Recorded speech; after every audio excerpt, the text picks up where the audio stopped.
Those are those four. People keep saying it's oil or something, or they don't believe me, but it's all watercolors. Those four are mine. Oh, and beeswax? Yeah, and when I finish the painting, I don't have to put glass on it because I just take like these big globs of beeswax and smear it all over the painting, and it makes it like completely waterproof. Like you can dump coffee on it and it doesn't have, it's indestructible. Oh, don't say that. I recommend Yeah. anybody that does watercolors, ask me, I'll write down the name of this stuff. It's fabulous. It's mostly beeswax, but it also has some paraffin in it, so it's like a really strong art medium. It's called Dorlands, I believe. Dorlands. Anyway, you get a little jar of it, like $10, and it lasts for months and months. And then it's like these paintings, all of them are like light as a feather. You can just hang them up with a push pin. People love that because it's just so low hassle, right? There. Yay! Laurie's an inspired genius, and she underprices herself. Yep, I noticed that. Yeah, so grab them while you I can. just give my paintings away to everybody, and I price them as low as I can because then I just want more people to get them. Well, that's sweet. Yeah. You're sweet. Yeah. All right. Well, let's see. Yeah. Are we ready for some crazy? Yeah. Yeah. All right. Well, this one, 12/14/2019.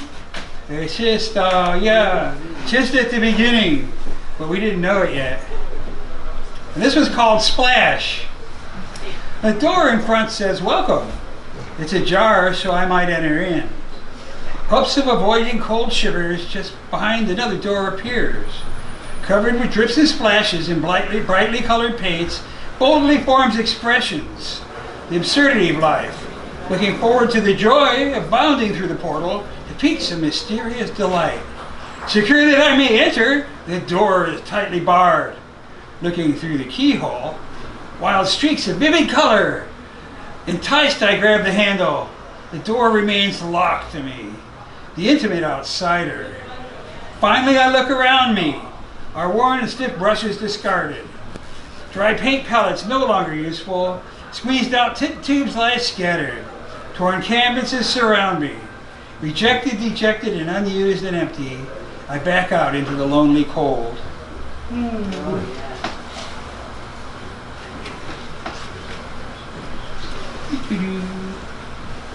Yeah, that's a self-pity poem. Wah, wah, wah. Wah, wah, wah. I didn't get what I wanted. Wah, wah, wah. Oh, here we go. Oh, yeah. This one's gonna be weird. 10/18/1987. Some of you actually know Belladonna. That's the name of the poem, Belladonna. I wake up in the morning. I stagger to the bathroom. Last night's stale beer and cigarettes linger in my mouth and in my mind. My only thought is a toothbrush until I see the reflection in the mirror. I avert my eyes, unable to face myself. I wake up one morning, turn to you. Last night's wine and cannabis coursing in our veins. I avert my eyes, unable to face myself, and I cry alone. I hear you say, "Why don't you just admit you love me?" An echo of my mind's thoughts. Lying sublimated deep in the recesses of my fear of solitude, I turn around and walk away. You can't escape yourself, I realize as I guzzle yet more booze.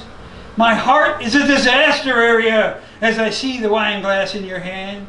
The things we do in the name of art. Internal screams. I become aware and speak aloud to nobody in particular. I hate poets! And people laugh, not knowing how serious I am, how pathetic I am. You are, we are. Bring another round, coos from your lips, and cool effervescence pours past mine. Laughter bursts out when I realize that you can't escape yourself. We laugh together knowingly, the mirror behind the bar's light glaring.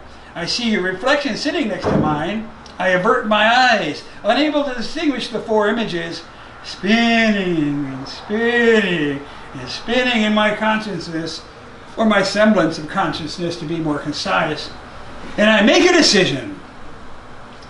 I'm so afraid, I hear you say. I must be talking to myself again. I must be talking in my sleep again, conversing with a wall of empty liquor bottles that cost a pretty penny. Reflections in the window, reflections off the beer glass, reflections off your eyes. The pennies fall from my eyes and I know that I am free, but I'm falling. Like pennies from heaven, hitting the ground, I realize I'd rather be drinking belladonna.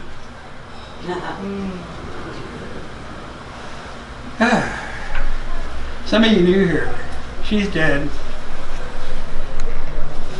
She OD'd on my birthday in 2002. Ooh, this is in the wrong place. Well, that's a different photo. This one is 9/21/1999. I wrote it in Rockford, Illinois, which is a shitty little town. Rockford, Illinois, to be precise. The name of the poem is River.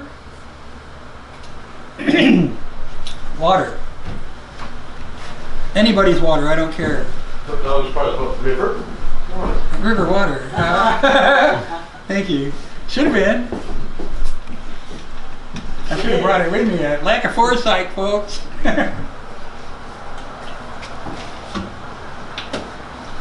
Okay. River. The first summer rain falls, washing the dirt and dust out of the air and onto the ground and into the gutter. The river overflows. The grime of this Midwestern town pours into the current and rages above the bank. An industrial town, devoid of the glimmer and glamour of a larger city, the dark sky reflects the greatness of the people as the river reflects the gray concrete buildings. It isn't all bad. It isn't just a place to build missile guidance systems or fighter planes. The river still flows to the sea. It still has beauty despite all odds. The people still flow through the river of time and they reflect their surroundings. Even the gray buildings are a chorus of light as nighttime reflections dance on the surface of the rushing river. Even the people are a chorus of song as they dance on the surface of rushing pleasures. The darkness of night serves its purpose, and there is hope. Hope for the future, hope for mankind, hope for the crippled and hope for the blind, soul in the wicked, light in the mind. Humanity pulses to some mysterious rhyme. And I watch, hoping to catch a glimmer, a faint spark of flame, a ray of Ra's sunlight amid the insane, and a lost sad people, of which I am one.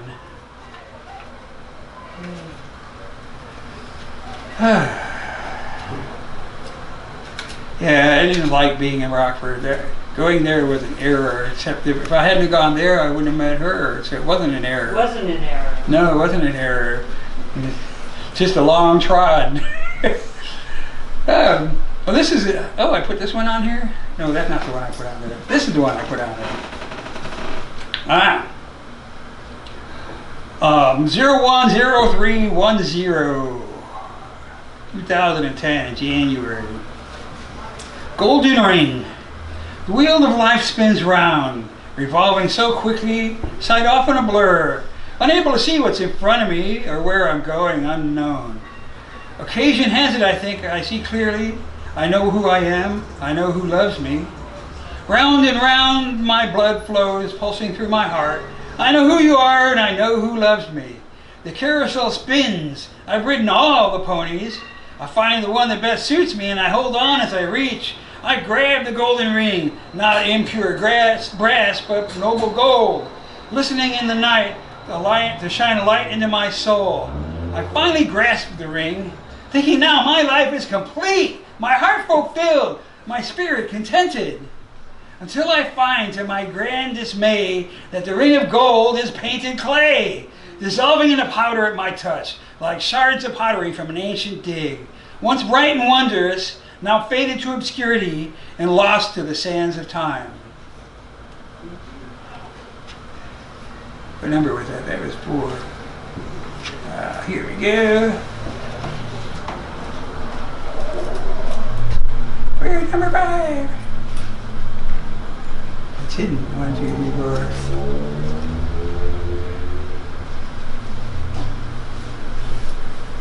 Oh, did I need number 5? I lost number 5? No, that's number 5. Okay. Here we go. Don't mind me.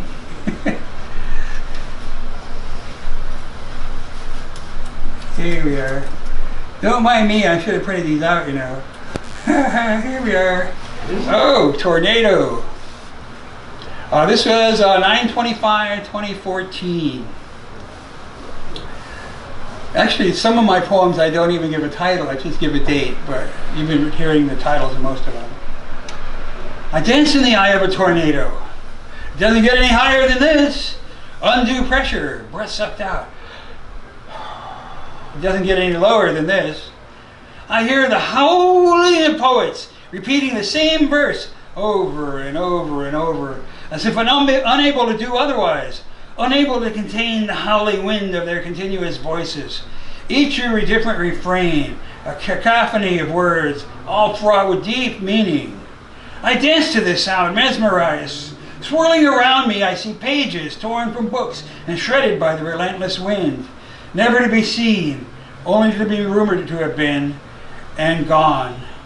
As I dance, I reach out, grasping at shards before they are sucked into the stratosphere, up and beyond, ultimately into outer space. Detritus in the space-time continuum, maybe to strike some wayward future pioneer wandering aimlessly through piles of broken words and shattered dreams of fame and fortune. Searching for a glimpse of an unknown master swirling about the storm, with the sands of time ripping at his flesh, I twitch to the beat, the wind pounding a conga left carelessly on the balcony after a neighborhood serenade. Lifted to the sky, it resonates, a danceable beat. Boom, boom, boom, boom. Counterpoints and rhythms, multiple boom, boom, booms. Blasting my ears with decibel shock. The wind howls. And the voices shout over and over and over, only sometimes in tune. As I spin into the beat of the wild wind spun, I find partners in paintings, in photos, and randomized rhymes. Symbols so meaningless except in my mind, or in others searching chaos, a sublime glimpse of divine.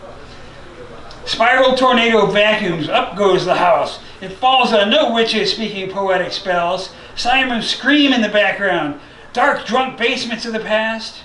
Now exposed to the light, revealing others here with me, spinning and twirling. There are no ruby slippers.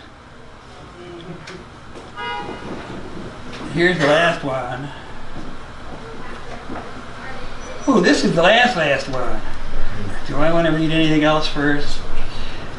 Anything not in the clock in the book? I have a little minute. I have a minute, right? Should I read something? Yeah. What should I read? Good. Anything I wrote. They're all good. Over here. Where's 57? I'm gonna 57. What's that one? There's Claire's.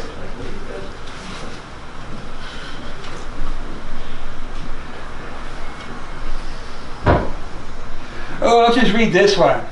11/19/1986. Rumble, rumble, rumble, the rolling of the waves. I hear the sirens calling, getting near the edge.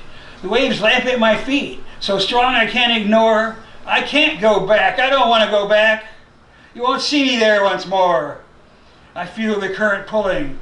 I have to go tonight to the horrors of the darkness, the murky waters deep. I have to see the devil sitting on his black and putrid seat. I can't go back. Don't have the strength to go back.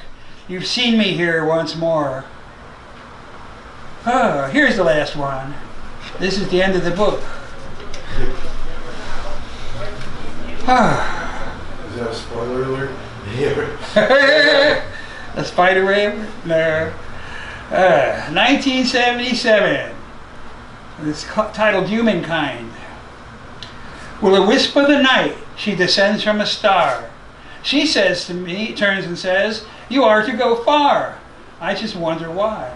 So she says to me, "Make a wish, it will be." I say, "Well, I really don't know, but I wish you would go." She just turns and sighs. Thank you for coming. You're all invited to the after party.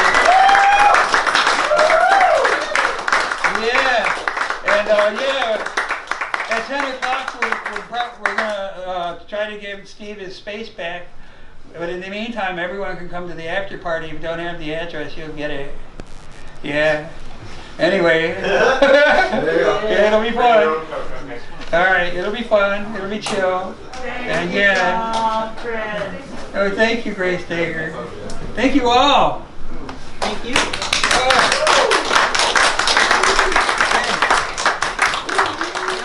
Oh yeah, buy the book.